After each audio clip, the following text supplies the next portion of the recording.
मैं डॉक्टर भामा अग्रवाल आपके अपने यूट्यूब चैनल पर आपका स्वागत करती हूँ, अभिनंदन करती हूँ। आइए प्यारे बच्चों, आज हम बिहारी जी का अध्ययन आरंभ करते हैं। बिहारी जी की यश का आधार उनकी एकमात्र पुस्तक जो हमें प्राप्त होती है वो बिहारी सतसई है, जिसमें उन्होंने 713 दोहे लिखे हैं और उनके दोहों के लिए अत्यंत प्रसिद्ध पंक्तियां हैं। सतसैया के दोहरे जो नावक के तीर, देखन में छोटे लगें बेंधे सकल शरीर। अर्थात ये दो पंक्ति वाले दोहे अपने आप में एक अद्भुत भाव सौंदर्य, कल्पना सौंदर्य, विषय सौंदर्य और शिल्प सौंदर्य समेटे हुए हैं। इन दोहों के अध्ययन से हमें यह भी जानकारी मिलती है कि बिहारी जी एक सामान्य व्यक्तित्व नहीं है। वो अनेक विधाओं का और अनेक विषयों का अत्यंत प्रबुद्धता से, अत्यंत बारीकी से ज्ञान रखते थे।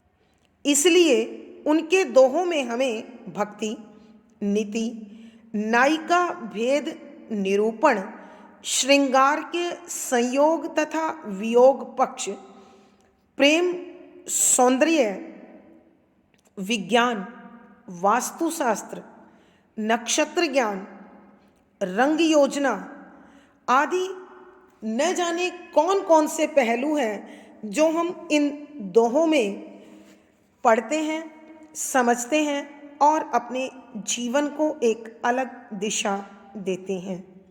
यहाँ कवि ने प्रभु के प्रति उल्हाना भी दिया है, अपना प्रेम भी जताया है और उन्होंने यह भी बताया है कि प्रभु, मुझ जैसे पापी से अब आपका पाला पड़ा है। जब मुझे मुक्त करके दिखाओगे तो जानूंगा। यानी कहीं कहीं वह उन्हें चुनौती देते हुए भी दिखाई देते हैं। साथ ही वो यह भी कहते हैं कि यदि कोई व्यक्ति इस संसार के गुणों को देखता नहीं है, समझता नहीं है, महसूस नहीं करता, तो इसका अभिप्राय यह कतई नहीं है कि संसार में गुण नहीं है। यह संसार अनेक गुणों से भरा हुआ है, अनेक योग्यताओं से भरा हुआ है, लेकिन मनुष्य उन गुणों को केवल इसलिए नहीं देख पाता क्योंकि वह उन्हें समझना चाहता नहीं है अथवा उसे समझ में आते नहीं हैं। ठीक उसी प्रकार जैसे हम इन आँखों से पूरे विश्व को देखते हैं, लेकिन एक आँख दूसरी आँख को नहीं देख सकती। नायिका भेद में उन्होंने शुक्ल अभिसारिका, कृष्ण अभिसारिका के साथ साथ नायिका के हर छोटे से छोटे तत्व को उन्होंने निरूपित किया है। बच्चों, आपको जानकारी होगी कि बिहारी जी महाराज जय सिंह के दरबार में रहने वाले एक कवि मात्र नहीं थे। उन्होंने एक विश्वसनीय सलाहकार, एक उत्तम पथ प्रदर्शक की भूमिका भी इन दोहों के माध्यम से आप पाएंगे कि वो निभा रहे हैं। तो हम यही कहेंगे, बिहारी जी के ये दोहे वास्तव में अपने अंदर बहुत कुछ समेटे हुए हैं। हम उनमें सृष्टि का लगभग या अधिकांश प्रकार का प्रयोग, भाव सौंदर्य, ज्ञान, विज्ञान आदि यहाँ देखेंगे, समझेंगे और हमें महसूस होगा कि वह एक ऐसे व्यक्तित्व हैं जिन्होंने अपनी लेखनी विविध विषयों पर चलाई और लगभग मानव जीवन के अधिकांश पहलुओं को उकेर कर मानव मात्र का पथ प्रदर्शन किया, उनके जीवन को आलोकित किया। आइए देखते हैं इन दोहों में कविवर क्या समझाना चाहते हैं। दोहा संख्या 37। बतरस लालच लाल की, मुरली धरी लुकाई, सोह करें बोहुन हंसे, देन कहे नटी जाई। प्रसंग। प्रस्तुत दोहा हमारी हिंदी की पाठ्य पुस्तक मध्यकालीन काव्य कुंज में संकलित रीति सिद्ध कवि बिहारी जी द्वारा रचित उनके एकमात्र ग्रंथ बिहारी सतसई से लिया गया है। संदर्भ।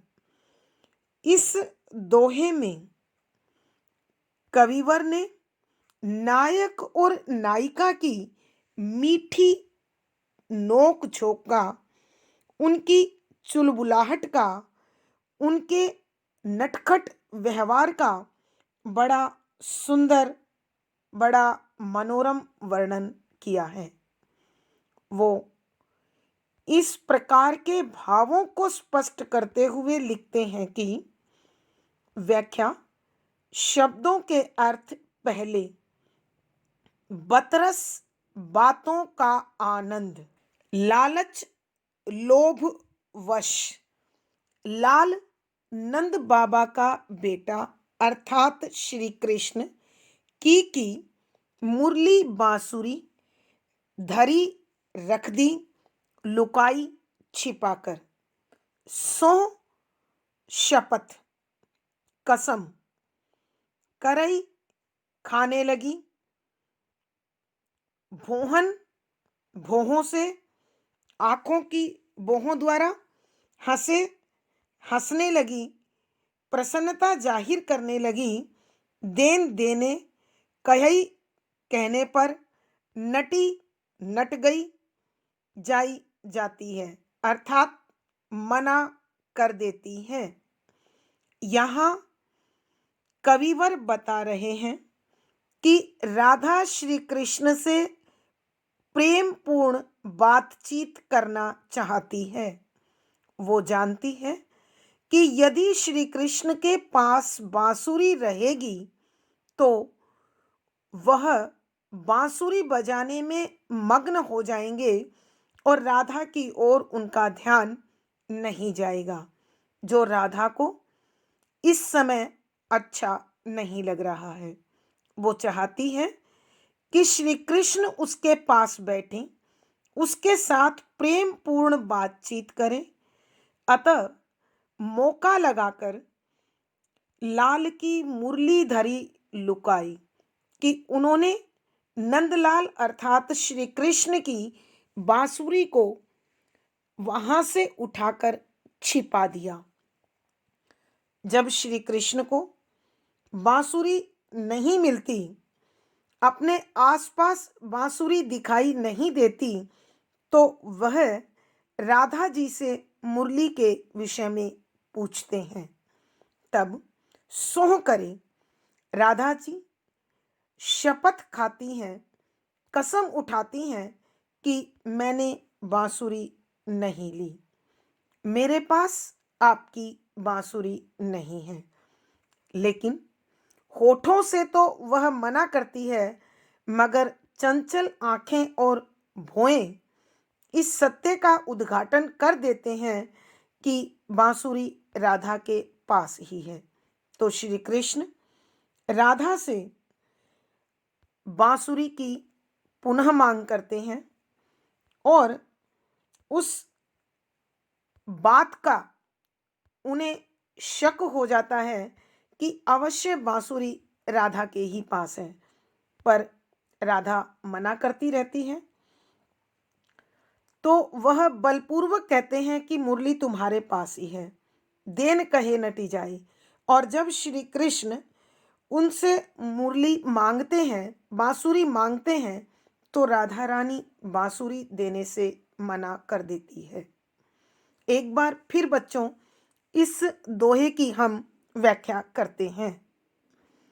राधा रानी श्री कृष्ण से प्रेम पूर्ण बातें करना चाहती है। लेकिन वह जानती है कि यदि श्री कृष्ण के पास बांसुरी रहेगी तो उनका ध्यान बांसुरी बजाने की ओर चला जाएगा और वो राधा जी से बातचीत नहीं करेंगे। अतः अवसर देखकर बतरस लालच लाल की कि श्री कृष्ण की प्रेमपूर्ण बातों को सुनने और करने के लोभवश मुरलीधरी लुकाए राधा रानी ने श्री कृष्ण की बांसुरी को वहां से छिपा दिया। जब श्री कृष्ण ने अपने आसपास बांसुरी को नहीं पाया तो उन्होंने राधा जी से मुरली के बारे में पूछा। तो राधा जी शपथ खाकर कहने लगी कि मैंने बांसुरी नहीं ली। श्री कृष्ण भी बड़े भोलेपन से उनकी बात पर भरोसा कर लेते हैं, लेकिन आंखें सब राज खोल देती हैं।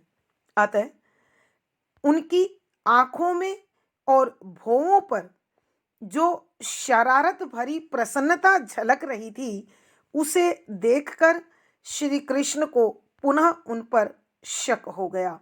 अतः वो फिर राधा रानी से बांसुरी मांगने लगते हैं।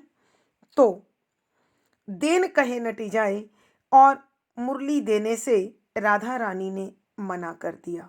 भावार्थ, कवि के कहने का भाव यह है कि राधा और कृष्ण के बीच उनकी नटखट हरकतें उनके प्रेम को और भी अधिक सरस और आनंदमय बनाती हैं।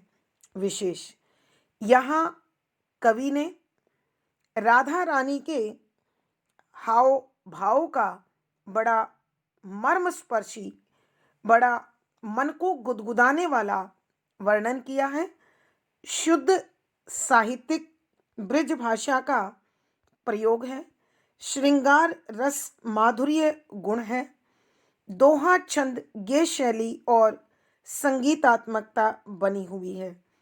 इस पद में बतरस लालच लाल की, लालच लाल अनुप्रास, लालच लाल की कारण अलंकार, भुवन हसे मानवीकरण अलंकार और बतरस के लिए रूपक अलंकार, यानी इस पद में अनुप्रास, कारण, रूपक, मानवीकरण आदि अलंकारों का अत्यंत सुंदर प्रयोग हुआ है। दोहा संख्या 38। कागद पर लिखत ना बनत, कहत संदेशु लजात, कहिए सब तेरो हियो, मेरे हिय की बात। प्रसंग पूर्ववत। संदर्भ, यहाँ कविवर विरहणी नायिका के दर्द को, भावों को और उसकी पीड़ा को अपनी कलम का इस प्रकार स्पर्श देते हैं कि उसकी पीड़ा अपने आप सजीव हो उठती है। संदर्भ, इस पद में रीति सिद्ध कवि अपने प्रिय के विरह में तड़पती हुई नायिका का बड़ा सुंदर सजीव चित्रण करते हैं। वह अपने मन की पीड़ा को अपने प्रियतम तक पत्र लिखकर भेजना चाहती है, मगर विरह अवस्था की अत्यधिक पीड़ा के कारण वो ऐसा करने में स्वयं को विवश पाती है, लाचार पाती है, असमर्थ पाती है। अतः अपने प्रियतम तक अपने मन की पीड़ा को पहुंचाने के लिए वह हृदय के भावों का ही सहारा लेती है। इसी प्रकार के भावों को स्पष्ट करते हुए कविवर लिखते हैं कि व्याख्या, पहले शब्दों के अर्थ। कागद कागज पर ऊपर, लिखत लिखते हुए, न नहीं बनत बनता है कि मैं अपने मन की पीड़ा को चिट्ठी के माध्यम से नहीं लिखकर भेज पा रही हूँ।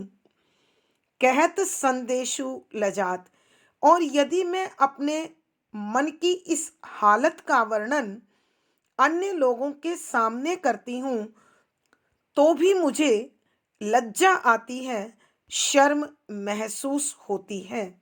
मैं नहीं चाहती कि हमारा प्रेम संसार के लोगों के समक्ष मजाक बन जाए। अतः कहिए सबू तेरो ह्यो, कहिए कह देगा सबू सब, तेरो तेरा हिय हृदय, मेरे हिय की बात। मेरे नायिका अपने लिए प्रयोग कर रही है। हिय हृदय की बात, स्थिति, अवस्था, दशा, हालत। कि मैं समझती हूँ कि तुम जब अपने हृदय को पूछोगे मेरी हालत के विषय में, तो वह मेरे मन की स्थिति का भी वर्णन अवश्य कर देगा। क्योंकि जितनी पीड़ा तुमसे बिछुड़कर मुझे हो रही है, उतनी ही पीड़ा आपको भी अवश्य अनुभव हो रही होगी।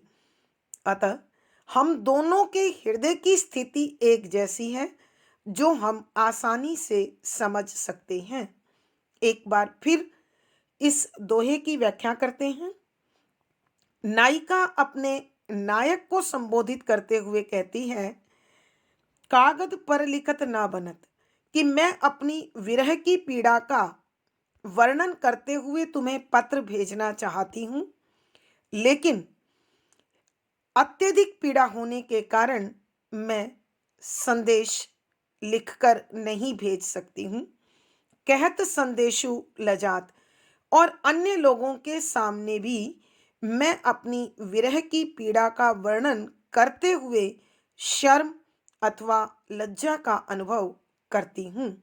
मैं समझती हूँ कि तुम्हारा हृदय मेरे मन की पीड़ा को तुम तक बहुत अच्छी तरह पहुंचा सकता है। अतः अपने हृदय से मेरे मन की दशा के विषय में पूछ लो, क्योंकि हम दोनों के हृदय तो एक जैसे, एक जैसी पीड़ा को, एक जैसी दशा को झेल रहे हैं और एक जैसा अनुभव कर रहे हैं। अतः हमें अपनी अपनी स्थिति एक दूसरे तक पहुंचाने के लिए अपने हृदय की धड़कन के सिवा अन्य किसी सहारे की आवश्यकता नहीं है। भावार्थ, कवि के कहने का भाव यह है कि अतरंग संबंध जिनमें होता है, वह शब्दों के मोहताज नहीं होते, उन्हें शब्दों की आवश्यकता नहीं होती। उनके भाव एक दूसरे तक भावों के माध्यम से ही पहुंच जाते हैं। विशेष यहाँ नायिका व नायक के विरह का मार्मिक चित्रण है। शुद्ध साहित्यिक ब्रज भाषा है, वियोग श्रृंगार रस है, माधुर्य गुण है, दोहा छंद है, गे शैली और संगीतात्मकता है। इस पद में अनुप्रास, उल्लेख, विभावना आदि अलंकारों का सुंदर सटीक प्रयोग होता है। बच्चों, विभावना अलंकार के विषय में संभवतः आपको जानकारी हो। जहाँ जहाँ बिना साधन के कार्य की संपन्नता होती है, वहाँ विभावना अलंकार होता है। जैसे लंगड़ा व्यक्ति चले, बहरा व्यक्ति सुने, अंधा व्यक्ति बिना आंखों के सब कुछ देख ले।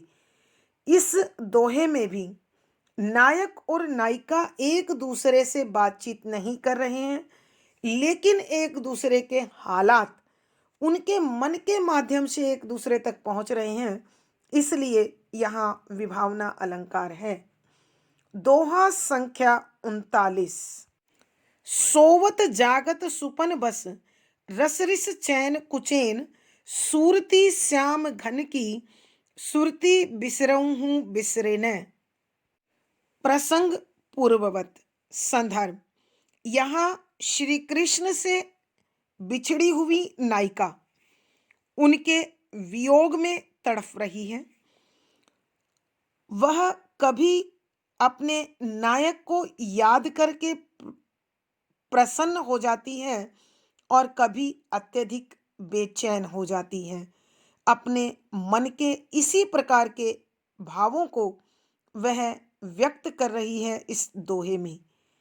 कविवर लिखते हैं कि व्याख्या। पहले शब्दों के अर्थ। सोवत सोते हुए, जागत जागते हुए, सुपन बस स्वप्न के वश में होने पर भी, अर्थात रात्रि में यदि आंख लग जाए तो सपने में भी, रस आनंद, रिस गुस्सा, क्रोध, चैन आराम, कुचैन, व्याकुलता बेचैनी, आकुलता, सुरती याद, श्याम घन श्री कृष्ण की सूरति, यानी सु माने अच्छी तरह, रति माने प्रेम, बिसरई हूँ, पल भर भूलती हूँ, बिसरई ना भुलाए नहीं भूलता है। नायिका अपने नायक श्री कृष्ण से कहती है कि सोवत जागत सुपन बस, कि चाहे मैं सो रही हूं, चाहे जग रही हूं, अथवा सपने में हूं, तो कोई भी स्थिति हो, हे प्रभु, हे श्री कृष्ण, मैं तुम्हें पल भर के लिए भी भूल नहीं पाती हूँ। हर पल तुम्हारी याद मुझे सताती है। कभी रसरिस चैन कुचैन, कभी तुम्हारे साथ बिताए मधुर पलों को याद कर मैं अत्यधिक प्रसन्न हो जाती हूँ, आनंद में डूब जाती हूँ, लेकिन अगले ही पल जब तुम्हारी कमी खलती है तो मुझे अपने ऊपर क्रोध आता है कि मैं क्यों नहीं उन्हें भूल जाती। चैन कुचैन, कि तुम्हारे साथ मधुर पलों में होने पर मन को बड़ा आराम मिलता है, लेकिन कुछ ही पल में वो आराम व्याकुलता में बदल जाता है। सुरती श्याम घन की, कि हे श्री कृष्ण, तुम्हारी याद मुझे भुलाए नहीं भूलती है। हर पल तुम मेरी यादों में, तुम मेरे ध्यान में बसे रहते हो, और तुम्हारा यह ध्यान, तुम्हारी यह याद मेरे लिए प्रसन्नता, क्रोध, आराम और व्याकुलता का कारण बनी हुई है। सुरति बिसरे हूँ बिसरे न, कि तुम्हारे साथ बिताए गए वो प्रेम के पल, वो अच्छा समय जब मैं और आप एक दूसरे के प्रेम में खोए हुए थे, उन पलों को मैं भूल जाना चाहती हूँ और उन्हें भूलना भी नहीं चाहती हूँ, क्योंकि यही वो पल हैं जो मेरे लिए अनमोल हैं, मेरे जीवन की वास्तविक संपत्ति है। एक बार फिर बच्चों, हम इस दोहे की व्याख्या कर रहे हैं। यहाँ नायिका अपने नायक श्री कृष्ण से कहती है कि हे श्री कृष्ण, चाहे मैं सोवत जागत सुपन बस, सो रही हूँ, जाग रही हूँ, अथवा सपनों में हूँ, हर पल हर क्षण आप मुझे याद आते रहते हैं। हर स्थिति में आप मेरे ध्यान में समाये रहते हैं, और इसी कारण रसरिस चैन कुचैन, कि कभी तो मैं उन पलों को याद कर आनंद में डूब जाती हूँ, और कभी वही पल मुझे झल्लाहट देते हैं, मुझे क्रोध देते हैं। कभी उन पलों की याद मेरे लिए आराम का, खुशी का कारण बनती है, और कभी वही पल मुझे बेचैन, व्याकुल कर देते हैं। हे श्री कृष्ण, तुम्हारी याद मेरे जीवन में भुलाए नहीं भूलती। तुम्हारा ध्यान मैं भूल जाना चाहती हूँ, लेकिन तुम्हें भूलना भी नहीं चाहती हूँ, क्योंकि तुम्हारे और मेरे बीच में जो वो प्रेम के पल थे, वही वास्तव में जीवन की सच्ची पूंजी और सबसे बड़ी खुशी का कारण थे, जिनके कारण आज मैं कभी दुखी और कभी सुखी होती हूँ। भावार्थ, कवि के कहने का भाव यह है कि प्रेमी हृदय की स्थिति को केवल प्रेमी ही समझ सकता है, अन्य कोई नहीं। क्योंकि प्रेम में वही कारण खुशी का और वही कारण तकलीफ का होता है। विशेष यहाँ कवि ने प्रेमी जनों की बेबसी का हृदयग्राही मार्मिक चित्रण किया है। शुद्ध साहित्यिक ब्रज भाषा का प्रयोग है। वियोग श्रृंगार रस है, माधुर्य गुण है, दोहा छंद है, गेय शैली है, संगीतात्मकता बनी हुई है। इस पद में अनुप्रास, सुरति, सुरति दोनों के अलग अलग अर्थ होने के कारण यमक अलंकार श्री कृष्ण की याद कभी तो आनंद देती है और कभी गुस्सा दिलाती है, कभी आराम देती है और कभी बेचैन करती है। विरोधाभास अलंकार सोवत जागत अनुप्रास सुपन बस पद मैत्री। तो इस पद में अनुप्रास, विरोधाभास, यमक, स्वभावोक्ति, पदमैत्री आदि अलंकारों का सुंदर सटीक प्रयोग हुआ है। दोहा संख्या 40। नेहु न नैननु को कछु उपजी बड़ी बलाई, नीर भरे नित प्रति रहे तऊ न प्यास बुझाई। प्रसंग पूर्ववत। संदर्भ, यहाँ कविवर बिहारी जी विरहणी नायिका श्री कृष्ण के वियोग में तड़पती हुई नायिका के मन की स्थिति का, उसकी मानसिक अवस्था का बड़ा सुंदर भावपूर्ण वर्णन करते हैं। यह नायिका अपनी गहरी अतरंग सखी के समक्ष अपने मन की स्थिति को प्रकट कर रही है, बता रही है। इन्हीं भावों को कविवर ने शब्दों में पिरोया है। कविवर लिखते हैं कि व्याख्या, पहले शब्दों के अर्थ। एहू प्रेम रूपी तरलता, नैननु आंखों में, को कछु कुछ उपजी पैदा हो गई है, बड़ी बहुत बड़ी, बलाई दिक्कत बनकर, आपत्ति बनकर, मुसीबत बनकर, बला बनकर, नीर पानी भरे भरे हुए, नित हमेशा, प्रति रोज रह ही रहते हैं, तऊ फिर न नहीं, प्यास प्यास बुझाई बुझती है। नायिका अपनी सखी से अपने वियोग के पलों को बड़ी भावना के साथ, बड़ी अतरंगता के साथ प्रकट करते हुए कहती है कि हे सखी देखो, नेहू न नैननु, कि तुम मेरी आंखों में जो आंसू देख रही हो, यह प्रेम की तरलता नहीं है। ये आंखें प्रेम रूपी रस से डूबी हुई नहीं है, प्रेम के जल से भरी हुई नहीं है। मुझे लगता है को कछु उपजी बड़ी बलाई, कि मेरी इन आंखों में तो कोई बहुत बड़ी मुसीबत ने जन्म ले लिया है। न जाने इन आंखों को ऐसी क्या बीमारी हुई है कि यह हर पल आंसुओं में डूबी रहती है, आंसुओं से भरी रहती है और हर पल इनमें आंसुओं की झड़ी लगी रहती है। नीर भरे नित प्रति रहे, कि ये हर पल पानी से भरे हुए रहते हैं। तऊ ने प्यास बुझाई, फिर भी इनकी प्यास बुझती नहीं है। इनकी प्यास तो अवश्य बुझनी चाहिए। नायिका अपनी सखी से कहती है कि हे सखी, मुझ पर तो बड़ी विपरीत स्थिति है। आंसुओं से भरी हुई आंखों में जल ही जल है, लेकिन फिर भी ये आंखें प्रिय दर्शन की भूखी रहती हैं, प्यासी रहती हैं। एक बार फिर हम इस दोहे की व्याख्या कर रहे हैं।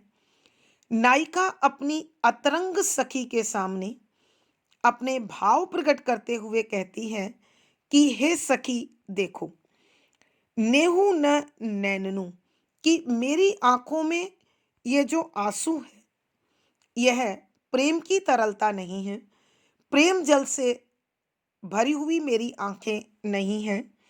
कोकछु उपजी बड़ी बलाई, ऐसा लगता है इन आंखों में कोई बहुत बड़ी बीमारी, बहुत बड़ी मुसीबत पैदा हो गई है, इन पर भारी संकट आ गया है।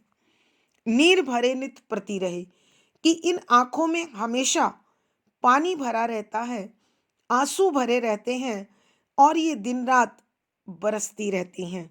तऊ ने प्यास बुझाई, और फिर भी इनकी प्यास कभी बुझती नहीं है। अर्थात मेरी ये आंखें मेरे प्रियतम श्री कृष्ण के दर्शन के लिए हर पल व्याकुल और बेचैन रहती हैं, और उसी बेचैनी में इनकी आंखों से आंसू बरसते रहते हैं। भावार्थ, यहाँ नायिका के चातुर्य के साथ अपने मनोभावों को प्रकट करने का सुंदर वर्णन हुआ है। विशेष, यहाँ कविवर ने विरहणी नायिका के विरह वर्णन को अपनी कलम का स्पर्श दिया है। शुद्ध साहित्यिक ब्रज भाषा है, वियोग श्रृंगार रस माधुर्य गुण है, दोहा छंद गेय शैली और संगीतात्मकता बनी हुई है। इस पद में अनुप्रास, विशेषोक्ति, विशेषोक्ति का मतलब होता है अपनी बात को विशेष तरीके से कहना, क्योंकि पहले नायिका कह रही है कि उसकी आंखों को कोई बीमारी हो गई है, और बाद में वो बता रही है कि ये तो प्रिय मिलन के लिए बरस रही है, इसलिए अपनी बात को उन्होंने एक विशेष तरीके से रखा है। यहाँ विशेषोक्ति अलंकार है। नीर भरे पद मैत्री, यानी इस पद में अनुप्रास, विशेषोक्ति, पदमैत्री आदि अलंकारों का सुंदर सटीक प्रयोग हुआ है। दोहा संख्या 41, लाल तुम्हारे विरह की अग्नि अनूप अपार, सरसे बरसई नीर हूं झरहूं मिटे न झार। प्रसंग पूर्ववत।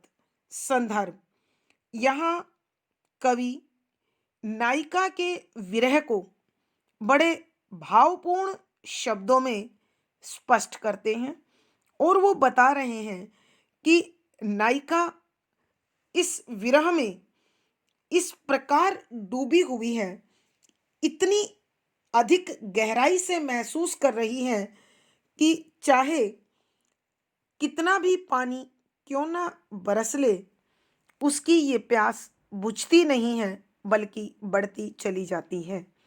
इसी प्रकार के भावों को स्पष्ट करते हुए वो लिखते हैं कि व्याख्या, पहले शब्दों के अर्थ। लाल श्री कृष्ण तुम्हारे आपके, विरह वियोग बिछुड़ने का दुख, की अग्नि आग, अनूप बड़ी अद्भुत अद्वितीय अलौकिक विचित्र अनोखी, अपार असीम अथाह जिसकी कोई सीमा नहीं है, सरसई तेजी से भड़क उठना, बरसई बरसते हैं, नीर पानी, हूं झर हूं झरना, पर्वतों से निकलने वाली पानी की धारा, हूं ऐसा लगता है, मिटई मिटती ना नहीं झार, वियोग की आग से उत्पन्न लपटें। श्री कृष्ण के वियोग में तड़पती हुई नायिका अपने नायक श्री कृष्ण से कहती है कि हे लाल, हे श्री कृष्ण, लाल तुम्हारे विरह की अग्नि अनूप अपार, कि हे श्री कृष्ण तुम्हारे वियोग की यह आग अत्यधिक विचित्र है और असीम है, यानी इसकी कोई सीमा नहीं है और ये बड़ी अनोखी है। सरसई बरसई नीर हूं, कि जब जब सावन में पानी बरसता है तो सरसई यह और तेजी से भड़कने लगती है। सामान्यतः पानी डलने पर अग्नि बुझती है, लेकिन यहाँ नायिका बता रही है कि प्रभु, ये आग बड़ी अद्भुत है। जैसे जैसे जितना अधिक पानी बरसता है, यह आग उतनी ही तेजी के साथ, उतनी ही प्रचंडता के साथ बढ़ जाती है और मुझे जलाने लगती है, तड़फाने लगती है। जरहूं मिटे न झार, कि चाहे कितनी भी वर्षा क्यों ना होती रहे, कितना ही मूसलाधार पानी बरसे, फिर भी यह अग्नि बुझती नहीं है। एक बार फिर बच्चों, हम इस दोहे की व्याख्या करते हैं। श्री कृष्ण के वियोग में तड़पती हुई नायिका अपने नायक से कहती है कि हे श्री कृष्ण, तुमसे बिछुड़ने के बाद तुम्हारे यह वियोग की आग असीम हो गई है और इसका स्वभाव बड़ा विचित्र, बड़ा अनोखा, बड़ा अनूठा है, क्योंकि प्राय अग्नि पानी के प्रवाह से, पानी के डलने पर बुझती है, लेकिन तुम्हारी वियोग की यह आग तो जैसे जैसे वर्षा तेजी से बरसती है, जितना अधिक पानी बरसता है, यह आग उतनी ही तेजी से भड़क उठती है, प्रचंड रूप धारण कर लेती है। जरहू मिटे न झार, कि चाहे यह वर्षा पर्वतों से निकलने वाले मोटे जल की धारा का रूप क्यों ना धारण कर ले, लेकिन फिर भी इसकी लपटें बुझती नहीं हैं। यह अग्नि इतनी अधिक अपार है, इतनी अधिक असीम है, इतनी अधिक है कि इस अग्नि की लपटों को न झरना बुझा सकता है और न ही मूसलाधार बारिश। यानी जैसे जैसे शरीर को पानी का स्पर्श मिलता है, तुम्हारे वियोग की आग शांत होने की बजाय प्रचंड रूप धारण करके जलने लगती है। भावार्थ, कवि के कहने का भाव यह है कि नायिका की विरह अवस्था अत्यंत मार्मिक और हृदय स्पर्शी है और इस दशा का उन्मूलन या इस दशा का समाधान केवल श्री कृष्ण का दर्शन है। विशेष यहाँ नायिका का विरह ऊहात्मक है, यानी नायिका अपने विरह के कारण जल रही है, तड़फ रही है। शुद्ध साहित्यिक ब्रज भाषा का प्रयोग है। वियोग श्रृंगार रस है, माधुर्य गुण है, दोहा छंद गे शैली और संगीतात्मकता है। यहाँ अनुप्रास, लाल तुम्हारे विरह की संबोधन, विरोधाभास, क्योंकि एक तरफ शीतल जल है, दूसरी तरफ आग की लपटें हैं और शीतलता गर्मी को बढ़ा रही है, इसलिए विरोधाभास। रूपक अलंकार, काव्यलिंग आदि का सुंदर सटीक प्रयोग हुआ है। धन्यवाद बच्चों। आज की कक्षा में बस इतना ही। अगली वीडियो में फिर मुलाकात होगी। आशा है यह पढ़ा गया विषय आपको अच्छी प्रकार समझ आ गया होगा और अच्छा भी लग रहा होगा। अपने भाव कमेंट बॉक्स में लिखकर बताएं। वीडियो को लाइक करें, शेयर करें और चैनल सब्सक्राइब करें। धन्यवाद बच्चों। आपका दिन और जीवन मंगलमय हो, शुभ रहे, इसी शुभकामना के साथ धन्यवाद, आभार।